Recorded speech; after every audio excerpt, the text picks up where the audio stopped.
신용카드 빚을 진 사람들의 26%는 매달 최소 결제 금액인 리볼빙만 이용합니다. 그들에게 어떤 일이 일어나는지 말씀드리겠습니다.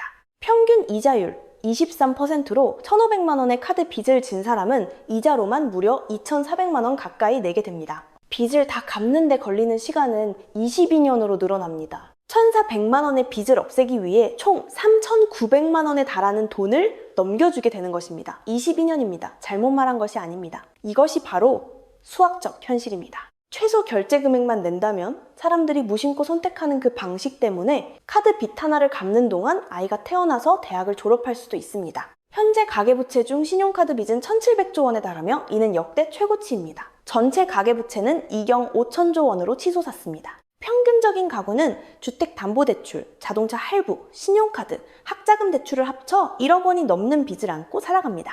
이 숫자들은 너무 거대해서 오히려 현실감이 떨어집니다. 그저 피부에 와닿지 않는 추상적인 개념처럼 사람들을 스쳐 지나갈 뿐입니다. 그러니 제가 아주 구체적으로 말씀드리겠습니다. 만약 여러분의 연봉이 5천만 원이고 빚이 1,000만 원이라면 이는 해당 소득 구간 가구의 평균적인 수준이며 여러분의 빚은 연간 총소득의 20%를 차지합니다. 하지만 여러분이 집에 가져가는 돈은 5천만 원이 아닙니다. 세금을 떼고 나면 4천만 원 정도가 될 것입니다. 이제 그 1,000만 원의 빚은 실제 실수령액의 25%를 차지하게 됩니다. 여러분이 일하는 시간, 4시간 중 1시간은 이미 쌓여있는 빚의 이자를 갚는데 쓰이고 있는 것입니다. 아무것도 이루지 못하고 아무것도 저축하지 못한 채 매일 복리로 불어나는 이자라는 파도 속에서 그저 허우적거리고 있을 뿐입니다. 이 영상은 그렇게 허우적거리는 것은 결코 전략이 될 수 없기 때문에 만들어졌습니다. 빚이 어찌어찌 해결되기를 바라는 것은 계획이 아닙니다. 죽을 때까지 최소 결제 금액만 내는 것이 유일한 선택지는 아닙니다. 저는 지금부터 실제로 효과가 있는 정확한 시스템을 단계별로 설명해 드리겠습니다. 하버드 비즈니스 리뷰와 노스웨스턴 대학교의 연구 결과로 뒷받침되며 20년이 아니라 18개월에서 24개월 만에 빚에서 탈출한 수백만 명의 실제 결과로 증명된 방법입니다. 18개월에서 24개월입니다. 이 방법은 연봉이 3천만 원이든 3억 원이든 똑같이 효과가 있습니다. 소득 수준에 따라 원칙이 변하지는 않지만 이 영상은 특히 경제적 여유가 없는 분들이 겪는 현실적인 어려움을 집중적으로 다룹니다. 당장 다음 달에 빚 갚는데 500만 원을 쏟아부을 수 없는 분들, 왜냐하면 그 500만 원이라는 돈 자체가 없기 때문입니다. 하루하루 벌어먹고 살기 바쁘다면, 월말이 되기 전부터 돈이 쪼들린다면, 빚 없는 삶이라는 것이 고소득자들에게나 허락된 판타지처럼 느껴진다면 이 영상은 바로 여러분을 위한 것입니다. 대부분의 부채 관련 조언이 실패하는 이유부터 시작하겠습니다. 전통적인 지혜는 아주 논리적으로 들립니다. 가장 이자율이 높은 빚부터 갚으라는 것입니다. 수학적으로 보면 이것이 내야 할 총이자를 최소화하는 방법입니다. 이것을 부채 눈사태 방식이라고 부릅니다. 그리고 엑셀표 위에서는 이 방법이 무조건 승리합니다. 하지만 여기에 문제가 있습니다. 사람은 엑셀표 위에서 살지 않는다는 것입니다. 부채 눈사태 방식은 여러분이 가진 가장 크고 위압적인 빚부터 공격하라고 요구합니다. 대부분 공격적으로 상환해도 없애는데 몇 년이 걸리는 빚입니다. 여러분은 달마다 거대한 빚의 잔액이 거의 줄어들지 않는 것을 지켜보면서도 동기를 유지해야 합니다. 단 한 번의 성취감도 느끼지 못한 채 몇 년 동안이나 인내심을 유지해야만 합니다. 하지만 대부분의 사람은 그렇게 하지 못합니다. 처음에는 강한 의지로 시작하지만 3, 4개월쯤 지나면 동력을 잃고 다시 예전의 패턴으로 돌아가 결국 포기하고 맙니다. 노스웨스턴 대학교 켈로그 경영대학원의 연구진은 바로 이 현상을 연구했습니다. 그들은 빚을 갚기 위해 노력하는 약 6,000명의 데이터를 분석했고 수억에 빠진 사람들이 예상치 못한 사실을 발견했습니다.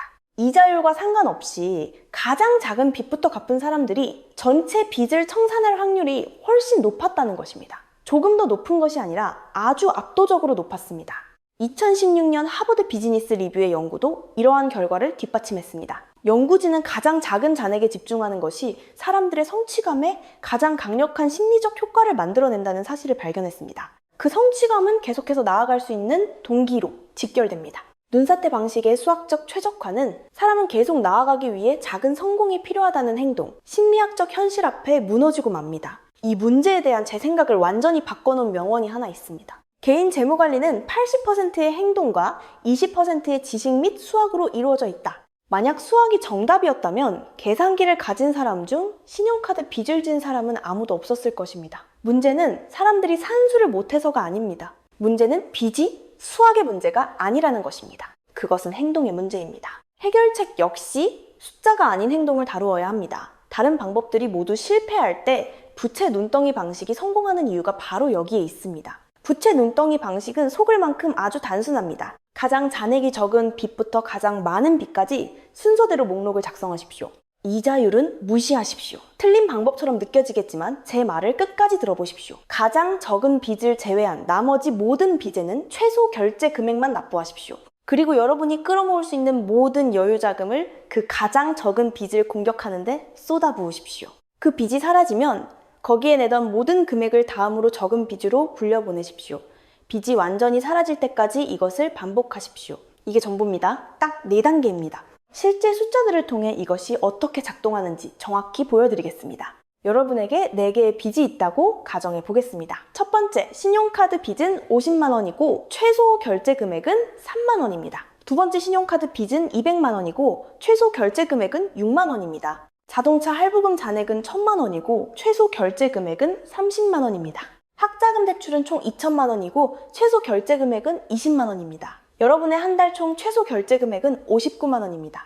하지만 여러분은 예산을 다시 짰고 나중에 더 자세히 말씀드리겠지만 빚을 갚는 데 쓸 수 있는 여유 자금 20만 원을 추가로 찾아냈습니다. 여러분의 총 부채 상환 예산은 79만 원이 되었습니다. 대부분의 사람들은 이렇게 할 것입니다. 그 여유 자금 20만 원을 4개의 빚에 골고루 나누어 냅니다. 여기에 조금, 저기에 조금씩 말입니다.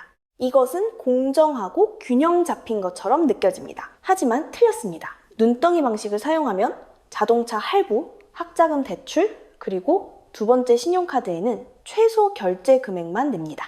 그리고 남은 43만 원, 즉 최소 결제 금액 3만 원에 추가 자금 20만 원, 그리고 확보된 최소 결제액을 더한 금액으로 첫 번째 신용카드 빚을 완전히 박살내는 것입니다. 50만 원의 빚을 매달 43만 원씩 갚습니다. 그 빚은 6주도 채 되지 않아 증발해버립니다. 사라졌습니다. 완전히 제거된 것입니다. 평생 갚아야 할 것 같던 채권자 목록에서 하나가 영원히 지워졌습니다. 이제 심리적인 변화가 일어납니다. 여러분이 승리한 것입니다. 이론적인 것이 아닙니다. 실제로 잔액이 영원이 되었습니다. 계좌는 해지되었습니다.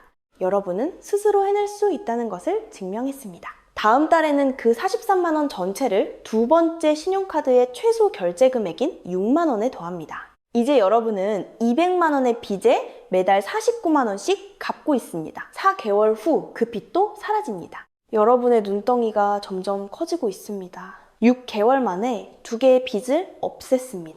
여러분의 상환 능력은 49만 원에 새롭게 확보된 최소 결제 금액들까지 더해져 더욱 확장되었습니다. 다음으로는 자동차 할부를 공격하고 그 다음은 학자금 대출입니다. 하나를 갚을 때마다 다음 빚을 갚는 속도는 점점 더 빨라집니다. 마지막에 가서는 매달 100만 원이 넘는 돈을 마지막 빚에 쏟아붓게 될 것입니다. 처음에는 4군데로 쪼개져 흔적도 없이 사라지던 돈이었기에 감히 상상조차 할 수 없었던 큰 금액입니다. 이 방식을 집중해서 사용하는 평균적인 사람들은 18개월에서 24개월 안에 빚 없는 삶을 맞이하게 됩니다. 수십 년이 아니라 단 몇 개월 만에 말입니다. 하지만 잠깐, 수학을 좋아하는 사람들은 반발할 것입니다. 이자율을 무시했기 때문에 필요 이상의 이자를 냈다고 말입니다. 네, 아마 그럴 것입니다. 여러분의 구체적인 빚 상황에 따라 상환 기간 동안 몇십만 원 정도를 더 냈을 수도 있습니다. 거기에 대한 제 대답은 이렇습니다. 그게 무슨 상관입니까? 조금 비효율적인 이자 비용은 여러분이 중간에 포기하지 않도록 지켜준 일종의 보험료입니다.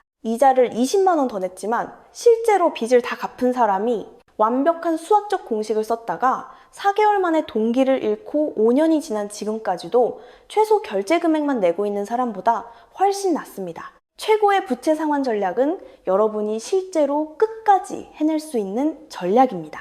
연구 결과도 그것이 눈덩이 방식이라고 말합니다. 현실 세계의 결과도 그것이 눈덩이 방식이라고 말합니다. 수학광들이 이자율을 놓고 논쟁하는 동안 수백만 명의 사람들은 바로 이 방식을 사용해 나는 이제 빚이 없다고 소리치고 있습니다. 다음으로 넘어가기 전에 한 가지 반론만 더 짚고 가겠습니다. 어떤 사람들은 2개의 빚 잔액이 똑같으면 어떻게 하느냐고 묻습니다. 그럴 때는 이자율이 더 높은 것을 먼저 갚으십시오. 잔액이 완전히 동일하다면 이자율이 결정 기준이 됩니다. 하지만 이런 상황은 크게 중요하지 않은 경우가 많습니다. 그 차이가 보통 미미하기 때문입니다. 핵심 원칙은 절대 변하지 않습니다. 모든 빚을 다 갚을 때까지 이자율과 상관없이 무조건 가장 적은 빚부터 갚아나가는 것입니다. 빚을 갚는데 단돈 1,000원이라도 더 쓰기 전에 여러분은 직관에 어긋나는 것처럼 느껴지는 한 가지 일을 먼저 해야 합니다. 바로 소액의 비상금을 먼저 모으는 것입니다. 여러분이 빚의 늪에서 허우적대고 있다는 것을 알지만 저는 지금 돈을 모으라고 말씀드리고 있습니다. 제 말을 끝까지 들어보십시오. 신용카드 빚이 있는 사람들의 41%는 예기치 못한 비상지출이 빚의 주된 원인이었다고 말합니다. 자동차 수리, 병원비, 가전제품, 고장 등 예고 없이 찾아온 예상치 못한 지출들은 여유자금이 없었기 때문에 고스란히 신용카드 할부로 넘어갔습니다. 비상금 없이 공격적으로 빚을 갚아 나가다가 타이어라도 하나 펑크 나면 여러분은 다시 뒤로 밀려나게 됩니다. 6개월 동안 힘들게 진전을 이루어 놓았는데 인생의 변수가 터지고 나면 다른 선택지가 없어서 또다시 200만 원을 카드로 긁게 되는 것입니다. 이때 입는 심리적 타격은 파멸적입니다. 이런 좌절을 겪은 대부분의 사람들은 다시는 상환 동력을 회복하지 못합니다. 그러므로 눈덩이를 굴리기 전에 아주 기본적인 비상금부터 모으십시오. 일반적으로 100만 원에서 200만 원 정도를 권장합니다. 석 달치 생활비도 6달치 생활비도 아닙니다. 그저 여러분과 피할 수 없는 인생의 변수 사이에 둘 작은 완충제일 뿐입니다.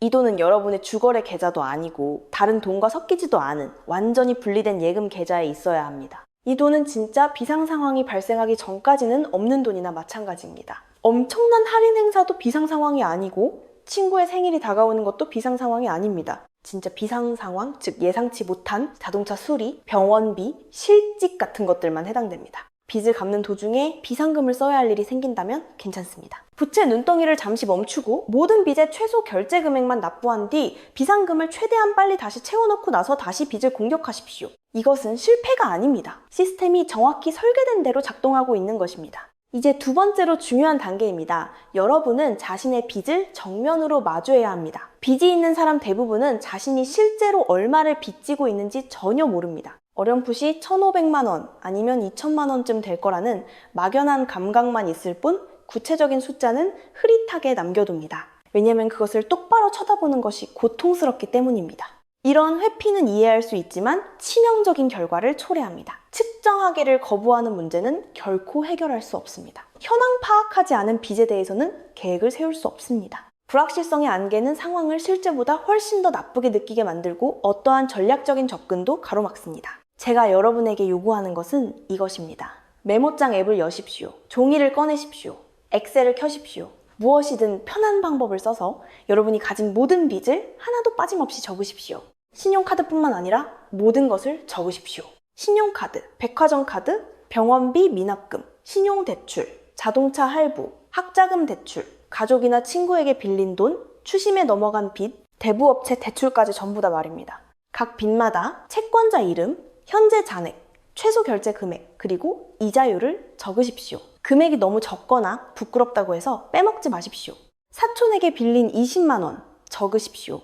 추심에 넘어간 40만 원짜리 병원비 적으십시오. 석 달 전에 절박해서 빌린 대부업체 대출 적으십시오. 이제 그것들을 모두 더하십시오. 심호흡을 하십시오. 여러분이 지금 보고 있는 그 숫자가 얼마이든 간에 그것이 바로 출발점입니다. 그것은 사형 선고가 아닙니다. 영원한 것도 아닙니다. 그저 여러분의 오늘 현재 위치일 뿐입니다. 여러분보다 훨씬 더 많은 빚을 졌던 사람들도 그것을 다 갚아냈습니다. 여러분보다 훨씬 더 적은 소득을 가진 사람들도 빚 없는 삶을 이뤄냈습니다. 그 숫자 자체보다는 여러분이 다음에 무엇을 할 것인지가 훨씬 더 중요합니다. 그 목록을 가장 잔액이 적은 것부터 가장 많은 것 순서로 정렬하십시오. 축하합니다. 이제 여러분만의 부채 눈덩이 순서가 만들어졌습니다. 내친김에 나이스지킴이나 올크레딧 같은 신용정보조회 사이트에서 신용보고서도 발급받아 보십시오. 1년에 한 번은 무료로 조회할 수 있으며 어쩌면 잊고 있었던 빚을 발견할 수도 있습니다. 오래전 추심에 넘어간 계좌, 해지했지만 잔액이 남아있는 카드, 거기에 있어서는 안 될 오류들 말입니다. 나중에 뜻밖의 불상사를 겪는 것보다 지금 모든 것을 알아두는 것이 낫습니다. 대부분의 부채 조언이 경제적으로 어려운 분들의 공감을 얻지 못하는 지점이 바로 여기입니다. 전문가들은 그저 빚 갚는데 돈을 더 쓰라고 말합니다. 마치 남는 돈이 어디 널려 있어서 가져다 쓰기만 하면 되는 것처럼 말입니다. 하루하루 간신히 버티며 사는 사람들에게 그런 말은 조롱처럼 들립니다. 하지만 제가 수천 명의 가계부를 검토하며 배운 사실이 하나 있습니다. 자신은 단돈 10원의 여유도 없다고 맹세하는 사람들을 포함해 거의 모든 사람이 자기도 모르는 사이에 새어나가고 있는 3만 원에서 100만 원 사이의 돈을 매달 찾아낼 수 있다는 것입니다. 극단적인 생활 방식의 변화를 통해서가 아닙니다. 3년 동안 맨밥에 김치만 먹으라는 것도 아닙니다. 고통이 따르지 않는 작은 조정들을 통해서입니다. 첫 번째 단계는 여러분의 돈이 실제로 어디로 가고 있는지 파악하는 것입니다. 여러분이 돈을 썼다고 생각하는 곳이 아니라 실제로 쓰인 곳 말입니다. 앞으로 30일 동안 단 한 건의 거래도 빠짐없이 모두 기록하십시오. 커피 한 잔, 주유소에서의 결제, 정기구독 갱신, 자판기 간식 등 모든 것을 기록하십시오. 은행 앱, 엑셀, 펜과 종이 등 방법은 중요하지 않습니다. 끝까지 해내는 것이 중요합니다. 대부분의 사람은 이런 연습을 단 한 번도 해본 적이 없습니다. 월세, 자동차 할부금, 식비 같은 것들은 머릿속에 항목이 있지만 여기서 쓰는 4만 원, 저기서 쓰는 6만 원 같은 자잘한 지출들은 인지적인 사각지대에 존재합니다. 30일이 지나면 아마 큰 충격을 받을 것입니다. 내 돈이 다 어디로 가는지 모르겠다는 현상은 여러분이 존재조차 잊고 있었던 구체적인 지출 내역들로 명확해집니다. 몇 달째 보지도 않는 스트리밍 서비스 3개, 장식품이 되어버린 헬스장 회원권, 소리 없이 쌓인 배달음식 팁과 수수료, 배송받고 포장도 뜯지 않은 채 결국 버려지는 정기 구독 박스들 말입니다. 이제 0점 기준 예산을 세우십시오. 이것은 달이 시작되기 전에 모든 돈에 미리 역할을 부여하는 것을 의미합니다. 수입에서 계획된 지출을 빼면 0원이 되어야 합니다. 어디에 쓸지 정해지지 않은 돈이 단 10원도 남아있어서는 안 됩니다. 먼저 필수적인 것부터 시작하십시오. 월세나 주택담보대출 원리금, 공과금, 식비, 교통비, 빚의 최소 결제 금액, 보험료 등입니다. 이것들은 타협할 수 없는 항목들입니다. 여러분에게는 비를 피할 집과 전기, 그리고 직장에 출근할 수단이 필요합니다. 다음으로 부채 눈덩이에 돈을 배정하십시오. 이것은 가장 적은 빚을 공격하기 위해 최소 결제 금액에 추가로 보태는 금액입니다. 5만 원이든 얼마든 여러분이 감당할 수 있는 금액으로 시작하십시오. 조금이라도 하는 것이 아무것도 안 하는 것보다 무한히 낫습니다. 마지막으로 남은 돈을 다른 모든 곳에 할당하십시오. 여기에는 약간의 자유로운 지출도 포함됩니다. 여러분은 청빈한 삶을 맹세한 수도승이 아니니까요. 하지만 통장 잔고가 바닥날 때까지 생각 없이 카드를 긁는 대신 구체적인 한도가 정해진 통제된 지출이어야 합니다. 많은 사람에게 효과적인 예산의 틀은 이렇습니다. 50%는 필수 지출에, 30%는 빚 상환을 포함한 재무 목표에, 20%는 원하는 곳에 쓰는 것입니다. 만약 여러분이 빚을 매우 공격적으로 갚고 있는 단계라면 재무 목표의 40%, 원하는 곳의 10%로 비율을 바꿔보는 것도 고려해 보십시오.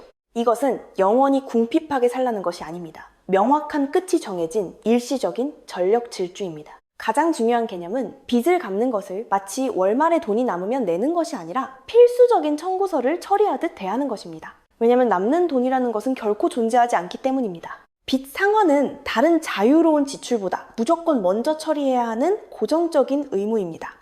예산안에 맨 꼭대기, 월세와 식비, 바로 아래에 빚 상환을 배치하십시오. 월급을 받으면 그 돈은 나중이 아니라 즉시 빚을 갚는 데 쓰여야 합니다. 숨어있는 돈을 찾을 수 있는 몇 가지 구체적인 곳을 알려드리겠습니다. 정기 구독 서비스입니다. 평균적인 사람들은 매달 20만 원 이상을 정기 결제에 씁니다. 대부분은 잊어버렸거나 사용하지 않거나 제공하는 가치가 미미합니다. 가차 없이 취소하십시오. 빚을 다 갚은 후에 다시 구독하면 됩니다. 음식 배달입니다. 배달 앱의 각종 수수료와 서비스 비용, 할증료는 음식값의 50% 혹은 그 이상을 더해버립니다. 몇 달 동안 집에서 요리를 해먹는 것만으로도 상당한 현금을 확보할 수 있습니다. 보험입니다. 자동차와 주택보험사에 전화하십시오. 더 좋은 조건의 보험을 알아보고 있다고 말씀하십시오. 당연히 그러셔야 하고요. 이 전화 한 통만으로도 매년 수십만 원을 아끼는 경우가 많습니다. 휴대전화 요금입니다. 비싼 무제한 요금제가 정말 필요한지 아니면 더 저렴한 요금제로도 실제 사용량을 덮을 수 있는지 평가해 보십시오. 알뜰폰 통신사를 이용하면 비슷한 서비스에 대해 상당한 금액을 절약할 수 있습니다. 에너지 비용입니다. LED 전구 사용, 실내 온도 조절, 안 쓰는 가전제품 플러그 뽑기 같은 아주 간단한 변화만으로도 생활 방식에 영향을 주지 않으면서 공과금을 줄일 수 있습니다. 은행 수수료입니다. 만약 매달 계좌 유지 수수료를 내거나 수수료가 붙는 ATM을 사용하고 있다면 수수료가 없는 계좌로 바꾸십시오. 이런 작은 비용들이 모여 몇 년이 지나면 큰 돈이 됩니다. 목표는 여러분의 삶에서 즐거움을 완전히 없애는 것이 아닙니다. 목표는 여러분의 행복에 실질적으로 기여하지 않는 지출을 찾아내어 그것을 빚으로부터 자유로워지는 방향으로 돌리는 것입니다. 대부분의 사람은 일단 자신의 돈을 추적해보면 자신이 사용하지도 않고 필요하지도 않으며 심지어 가입한 기억조차 없는 것들에 돈을 내고 있었다는 사실을 발견하게 됩니다. 하지만 지출을 줄이는 데는 한계가 있습니다. 진짜로 궁핍함을 느끼기 전까지만 지출을 줄일 수 있습니다. 밥을 제대로 못 먹고 건강을 챙기지 못하고 비참하게 사는 건 말입니다. 이미 벼랑 끝에 서 있는 사람에게 그저 무조건 더 아껴 쓰라는 조언은 모욕이 됩니다. 그렇기 때문에 소득을 늘리는 것이 빚에서 탈출하는 가장 빠른 길인 경우가 많습니다. 특히 소득 수준이 낮은 곳에서 시작하는 분들에게는 더욱 그렇습니다. 제가 말씀드리는 것은 새로운 직업을 찾거나 다시 학교로 돌아가 3년을 보내라는 뜻이 아닙니다. 이번 달, 다음 달, 다다음 달에 추가로 돈을 벌어들이라는 뜻입니다. 부채 눈덩이에 곧바로 굴려넣을 수 있는 돈 말입니다. 추가로 버는 모든 돈은 빚 상환 기간을 단축합니다. 1,000만 원의 빚에 매달 50만 원을 추가로 보태면 갚는 시간을 절반으로 줄일 수 있습니다. 추가 소득은 단순히 더해지는 것이 아니라 여러분의 진전을 배로 증폭시킵니다. 시간이나 자본, 특별한 기술이 없는 분들에게도 효과가 있는 방법들을 소개합니다. 이미 가지고 있는 물건을 파십시오. 새로운 눈으로 집안을 둘러보십시오. 1년 동안 안 입은 옷들, 먼지 쌓인 전자기기, 필요 없는 가구, 다시 안 읽을 책, 그만둔 취미생활의 스포츠용품들, 당근마켓, 중고나라, 번개장터 등 물건에 맞는 곳에 올리십시오. 대부분의 사람들은 자신의 옷장과 창고에 팔 수 있는 가치 있는 물건이 얼마나 많이 쌓여 있는지 알면 놀랍니다. 사용하지 않는 물건을 처분하는 것만으로도 50만 원에서 200만 원 정도는 많은 가구에서 달성 가능한 금액입니다. 이것은 지속적인 수입은 아니지만 눈덩이에 강력한 일회성 추진력을 제공합니다. 단기 아르바이트를 하십시오. 배달, 장보기 대행, 반려견 산책, 집 봐주기 등입니다. 이런 일들은 면접도 필요 없고 이력서도 필요 없으며 연락을 기다릴 필요도 없습니다. 등록하고 바로 시작하면 됩니다. 보수가 엄청나진 않지만 시간이 자유롭고 번 돈을 모두 빚 갚는 데 쓸 수 있습니다. 여러분이 이미 할 수 있는 서비스를 제공하십시오. 잔디를 깎거나 집을 청소하거나 가구를 조립하거나 아이를 돌보거나 과외를 하거나 강아지를 산책시킬 수 있습니까? 이웃의 문을 두드리거나 동네 커뮤니티 앱에 글을 올릴 의지만 있다면 이러한 기술들은 곧바로 현금으로 바뀝니다. 취미를 돈으로 만드십시오. 사진 촬영, 베이킹, 수공예, 음악, 그래픽 디자인 등 재미로 키운 기술이 돈이 필요할 때 수익을 창출할 수 있습니다. 임금 인상을 요구하십시오. 이것은 더 큰 용기가 필요하지만 시도하는 데 비용이 들지는 않습니다. 한 직장에서 꽤 오래 일했고 업무 성과가 좋으며 최근에 연봉이 오르지 않았다면 당당히 요구하십시오. 여러분의 기여도를 문서로 정리하십시오. 여러분의 직급에 맞는 시장의 평균 임금을 조사하고 논리적으로 설득하십시오. 가장 최악의 결과라야 거절당하는 것이고 그것은 지금과 똑같은 상황일 뿐입니다. 하지만 요구하는 많은 사람들이 무언가를 얻어냅니다. 원했던 전부가 아닐지는 몰라도 이전보다는 더 많은 것을 얻습니다. 초과 근무를 찾아보십시오. 회사에서 특근을 제공하고 여러분에게 체력이 있다면 시간 반 수당으로 일하는 추가 근무는 빠르게 돈을 모으는 방법입니다. 일주일에 5시간이나 10시간만 더 일해도 매달 빚 갚는 금액에 수십만 원을 보탤 수 있습니다. 일시적으로 투잡을 고려해 보십시오. 소매점, 식당, 물류창고 일자리는 사람을 빨리 구하는 경우가 많습니다. 본업을 하면서 평일 저녁이나 주말에 일하는 것은 기진맥진한 일이지만 이것은 일시적인 것입니다. 18개월에서 24개월의 치열함이 남은 평생 동안 빚 없는 자유를 사줄 것입니다. 여기서 사고방식의 전환이 매우 중요합니다. 빚을 갚는 동안 추가로 얻은 소득은 생활 수준을 높이기 위한 것이 아닙니다. 추가로 번 돈은 모두 단돈 1원까지 부채 눈덩이로 직행해야 합니다. 수입이 늘어날 때 생활 수준도 함께 올리고 싶은 유혹, 그것이 바로 사람들이 아무리 돈을 많이 벌어도 계속 가난을 벗어나지 못하는 정확한 이유입니다. 생활 수준의 인플레이션은 적입니다. 빚을 완전히 청산할 때까지 추가 소득은 여러분의 욕망이 아니라 채권자들의 것이라고 생각하십시오. 빚에서 해방되고 나면 그때는 그 수입원들을 부를 축적하는 방향으로 돌릴 수 있습니다. 하지만 지금 당장 그것들의 유일한 목적은 하루라도 빨리 빚에서 탈출하는 것입니다. 대부분의 사람들은 채권자와 협상할 수 있다는 사실을 전혀 모릅니다. 그들은 조건이 고정되어 있고 이자율은 바꿀 수 없으며 잔액은 절대 협상의 대상이 아니라고 받아들입니다. 이것은 틀린 생각입니다. 채권자들은 자신들의 돈을 돌려받고 싶어 합니다. 그들은 아예 못 받는 것보다 조금이라도 받는 것을 훨씬 선호합니다. 빚이 추심으로 넘어가면 원래 채권자는 보통 그 빚을 원금의 아주 적은 비율만 받고 넘겨버립니다. 즉, 그들은 여러분이 계속 돈을 갚게 만들 수만 있다면 거의 어떤 대안이든 환영한다는 뜻입니다. 이 사실은 여러분이 몰랐을 협상력을 만들어냅니다. 이자율 인하부터 시작하십시오. 신용카드 회사에 전화해서 이렇게 말하십시오.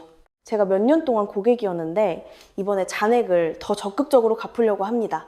이자율을 좀 낮춰주셨으면 합니다. 이게 전부입니다. 복잡한 대본도 필요 없습니다. 요청한 사람들 중 상당수가 이자율 인하를 받습니다. 절반까지는 아니더라도 단 몇 퍼센트 포인트만 낮춰도 상환 기간 동안 수십만 원을 아낄 수 있습니다. 전화하는데 분이면 됩니다. 믿져야 본전입니다. 만약 안 된다고 하면 일시적인 이자율 인하, 수수료 면제, 조건 변경 등 다른 방법이 있는지 물어보십시오.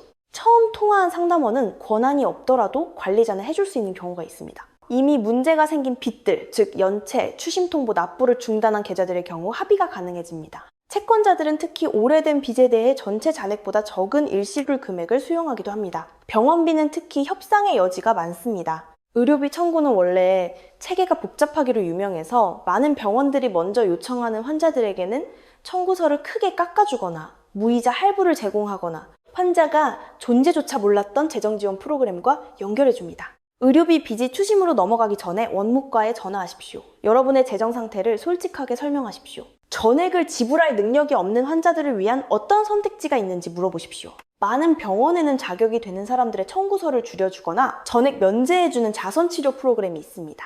대부업체의 고금리 대출은 악랄한 악몽과도 같지만 이것조차 때로는 협상이 가능합니다. 대출의 뜻에 빠져 있다면 악순환의 고리를 끊을 수 있는 상환 계획에 대해 대출업체에 직접 연락하십시오.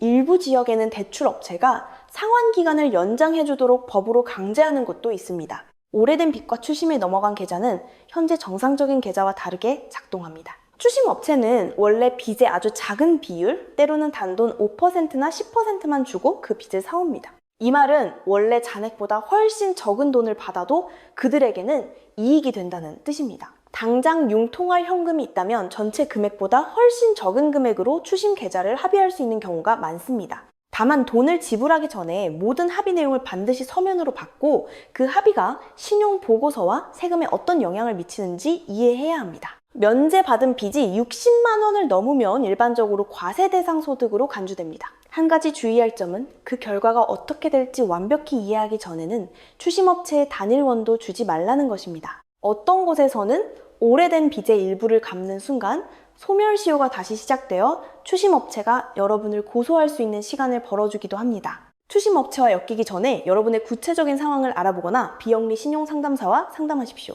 말이 나온 김에 덧붙이자면 정확히 여러분 같은 사람들을 돕기 위해 존재하는 비영리 신용상담 기관들이 있습니다. 수백만 원의 수수료를 요구하는 영리 목적의 부채구제 회사가 아닙니다. 신용회복위원회 같은 비영리 기관은 무료나 아주 적은 비용으로 상담을 제공합니다. 그들은 여러분의 상황을 검토하고 적절한 전략을 제안하며 때로는 여러분을 대신해 채권자와 협상해주기도 합니다. 만약 상황이 너무 벅차다고 느껴진다면 여러분의 취약한 처지를 이용하지 않는 이런 합법적인 자원을 활용하십시오. 부채 관련 산업은 해결책을 가장한 함정들로 가득합니다. 절박한 사람들은 쉬운 표적이 되며 많은 회사들이 경제적으로 어려움을 겪는 이들에게 헛된 희망을 팔아 엄청난 부를 쌓아왔습니다. 매력적으로 들리지만 결국 상황을 더 악화시키는 방법들에 대해 자세히 설명해 드리겠습니다. 대환대출, 즉 부채통합대출은 대출을 단순화하고 돈을 아껴주는 것처럼 대대적으로 광고됩니다. 모든 빚을 하나로 합치세요. 이자율을 낮추세요. 마침내 빚을 통제하세요. 라고 말합니다.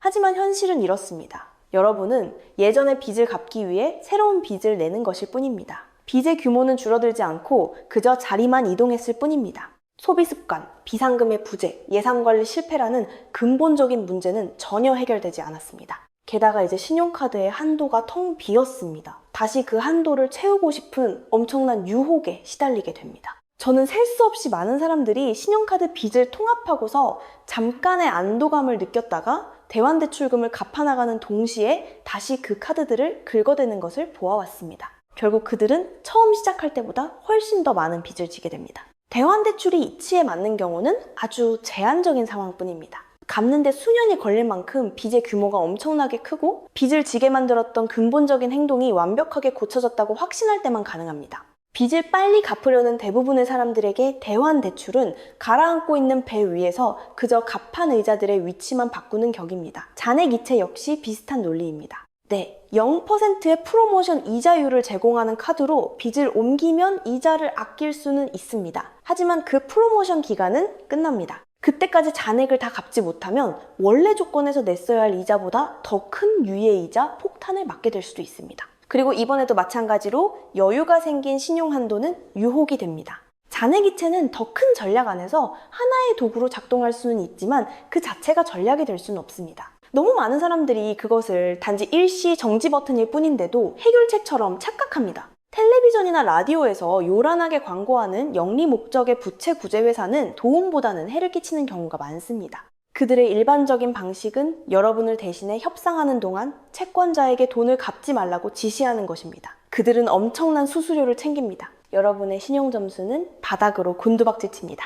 어떤 채권자들은 합의에 도달하기도 전에 소송을 걸어옵니다. 약속했던 이자나 원금 삭감은 실현되지 않는 경우가 태반입니다. 만약 이 길을 고려하고 있다면 최소한 비영리 신용상담기관에 먼저 문의하십시오. 그들은 여러분의 상황이 부채 구제 서비스가 진짜로 필요한 상황인지 아니면 더 단순한 접근법으로도 해결할 수 있는지 알려줄 것입니다. 퇴직연금 대출이나 조기 인출은 특히나 파멸적입니다. 빚을 갚기 위해 은퇴자금을 헐어쓰는 것은 세금, 벌금, 그리고 복리로 불어날 수익의 손실까지 고려하면 원래의 빚보다 훨씬 더 큰 비용을 치르게 합니다. 35살에 1,000만 원을 인출하는 것은 단순히 1,000만 원을 잃는 것이 아닙니다. 그 돈이 은퇴할 때쯤 불어나 있었을 4,000만 원 이상의 가치를 잃는 것이며 거기에 당장의 벌금과 세금까지 더해집니다. 더 나은 해결책이 있는 문제를 풀기 위해 미래의 여러분이 누려야 할 안정을 담보로 잡는 짓입니다. 가족에게 돈을 빌리는 것은 관계가 건전하고 조건이 명확하다면 효과가 있을 수 있습니다. 하지만 가족과 돈이 섞이면 재정적인 이득을 훨씬 뛰어넘는 관계에 균열이 생기는 경우가 많습니다. 만약 이 방법을 쓰겠다면 은행에서 대출을 받는 것과 똑같이 엄격하게 다루십시오. 문서화된 조건, 명확한 상환 계획, 그리고 확실한 책임감을 가져야 합니다. 이 모든 함정들을 관통하는 하나의 공통점이 있습니다. 그것들은 빚을 실제로 없애는 대신 빚을 지는 과정을 더 편하게 만들려고 한다는 것입니다. 원인보다는 증상에 집중합니다. 아무런 변화도 요구하지 않은 채 위안만을 줍니다. 반면 부채 눈덩이 방식이 성공하는 이유는 그것이 빚의 근본적인 행동 원인을 다루기 때문입니다. 새로운 습관을 만들어냅니다. 작은 승리들을 통해 추진력을 얻습니다. 단순히 빚의 위치를 이리저리 옮기는 것이 아니라 여러분과 돈이 맺고 있는 관계 자체를 완전히 바꿔놓습니다. 빚을 갚는 데는 시간이 걸립니다. 아무리 강렬한 의지로 집중하더라도 그 한가운데 있을 때는 18개월에서 24개월이라는 시간이 영원처럼 느껴집니다. 가장 큰 적은 수학이나 이자율이 아닙니다. 이 방법은 안 통할 거야. 넌 할 수 없어. 그냥 다 포기해버려. 라고 속삭이는 여러분 머릿속의 목소리입니다. 누구나 빚을 갚는 과정에서 벽에 부딪힙니다. 빚의 잔액이 전혀 줄어들지 않는 것 같은 순간들. 예상치 못한 지출들이 마치 온 우주가 작정하고 나를 공격하는 것처럼 느껴지는 달들. 친구들은 휴가를 떠나는데 여러분은 책상에 앉아 집에서 싸온 도시락을 먹으며 이 희생이 과연 가치 있는 것인지 스스로를 의심하는 시기들. 여러분이 반드시 이해했으면 하는 것이 있습니다. 이런 순간들이 찾아온다고 해서 여러분이 실패하고 있다는 뜻이 아닙니다. 그것은 단지 여러분이 사람이라는 뜻일 뿐입니다. 성공하는 사람들은 한 번도 흔들리지 않는 사람들이 아닙니다. 그들은 힘든 상황 속에서도 묵묵히 계속 나아가는 사람들입니다. 이 싸움에서 버텨내기 위한 몇 가지 전술적인 방법들이 있습니다. 목표를 눈에 보이게 만드십시오. 빚 목록을 출력해서 매일 볼 수 있는 곳에 붙여두십시오. 온도계가 차오르는 그림, 체크 표시로 연결된 상자들, 빚을 갚을 때마다 색칠하는 상환 차트 등 시각적인 추적 도구를 만드십시오. 이런 물리적인 흔적들은 자칫 눈에 보이지 않게 느껴질 수 있는 여러분의 진전을 실감나게 해줍니다. 여러분의 왜를 명확히 아십시오. 막연한 동기는 금방 사라집니다. 빚 없는 삶을 살고 싶다는 생각만으로는 18개월의 희생을 버텨낼 수 없습니다. 빚에서 해방되면 구체적으로 어떤 삶이 가능해집니까? 고지서 때문에 스트레스 받는 대신 아이들에게 오롯이 집중할 수 있는 시간, 죽도록 싫은 직장을 당장 그만둘 수 있는 자유, 은퇴를 위해 실제로 저축을 시작할 수 있는 기회, 불안감 대신 평안하게 잠드는 밤. 여러분의 왜를 직접 적으십시오. 추진력이 떨어질 때마다 그것을 다시 꺼내보십시오. 여러분의 진전을 망치지 않는 선에서 작은 승리를 축하하십시오. 첫 번째 빚을 다 갚았으니까 그렇다고 새 TV를 살 필요는 없지만 근사한 저녁 식사 정도는 할 수 있습니다.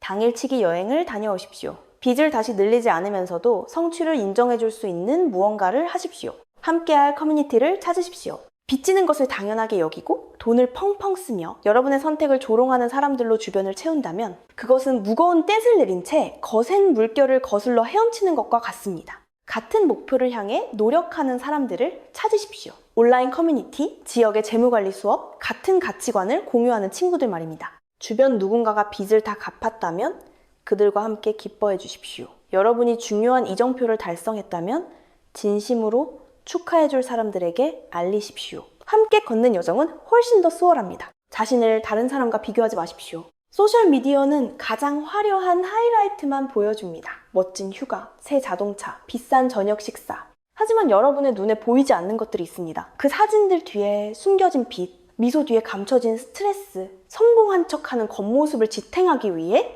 무너져가는 재정 상태 말입니다. 오직 여러분 자신의 경주에만 집중하십시오.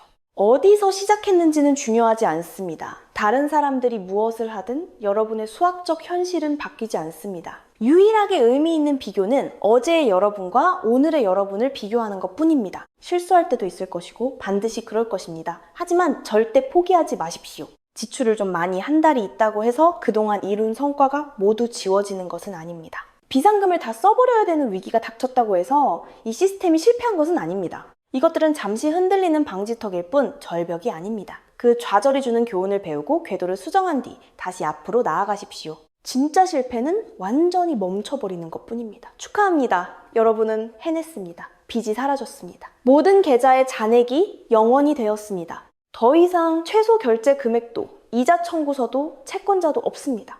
이제 무엇을 해야 할까요? 이 순간은 승리의 순간이자 동시에 아주 위험한 순간입니다. 많은 사람이 빚이 있던 자리에 생긴 여유를 즉시 소비로 채우며 축하하고 결국 자신을 가두었던 바로 그 예전 패턴으로 서서히 미끄러져 내려갑니다. 그리고 몇 년 지나지 않아 출발점이나 혹은 그보다 더 나쁜 상태로 되돌아갑니다. 빚 없는 상태를 유지하려면 여기까지 오게 한 좋은 습관들을 유지하면서 그 에너지를 불을 축적하는 방향으로 돌려야 합니다. 첫째, 비상금에 대해 시작했던 일을 끝마치십시오.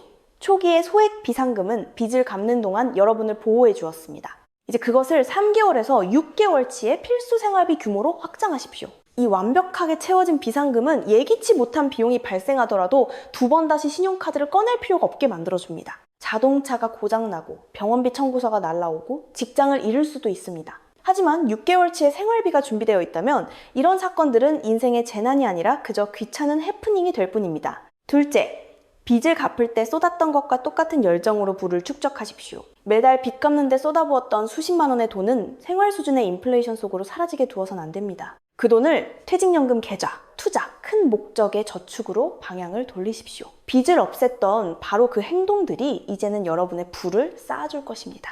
예산 관리, 분수에 맞게 살기, 재정적 목표를 향한 집중력 등은 빚이 끝났다고 해서 함께 끝나는 것이 아닙니다. 이것들은 위기가 지나갔다고 버려야 할 일시적인 제약이 아닙니다. 소득에 상관없이 부를 축적하는 사람과 평생 돈에 허덕이는 사람을 갈라놓는 평생의 기술입니다. 셋째, 매달 전액 결제할 수 있을 때만 신용카드를 사용하십시오. 신용카드 자체가 본질적으로 악한 것은 아닙니다. 이자가 붙기 전에 매달 전액을 완전히 갚는 올바른 방식으로 사용한다면 비용 없이 편리함과 보호막 그리고 혜택을 제공합니다. 하지만 이를 위해서는 자신이 신용카드와 맺고 있는 관계에 대해 아주 솔직해져야 합니다.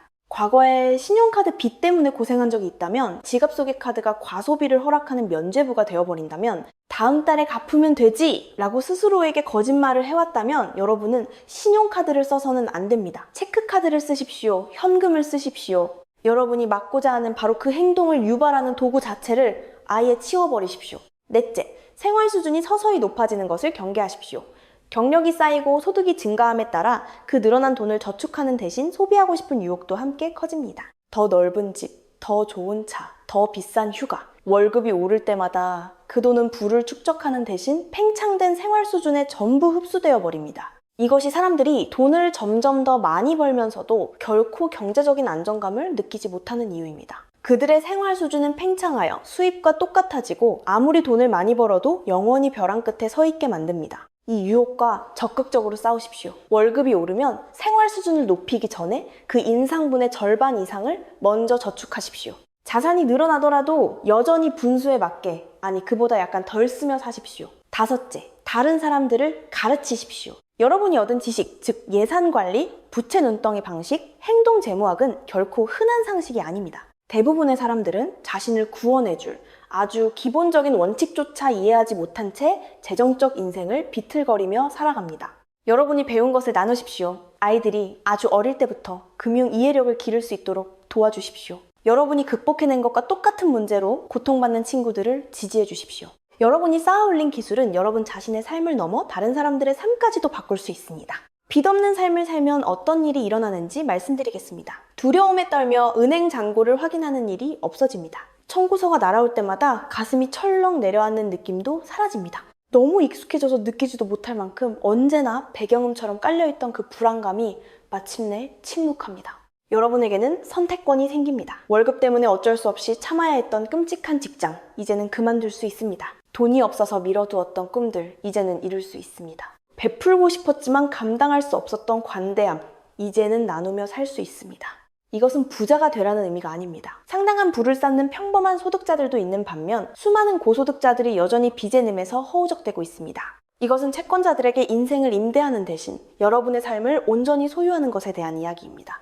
여러분이 버는 모든 돈이 과거의 결정에 의해 이미 빼앗긴 돈이 아니라 온전한 여러분의 것이 되는 것입니다.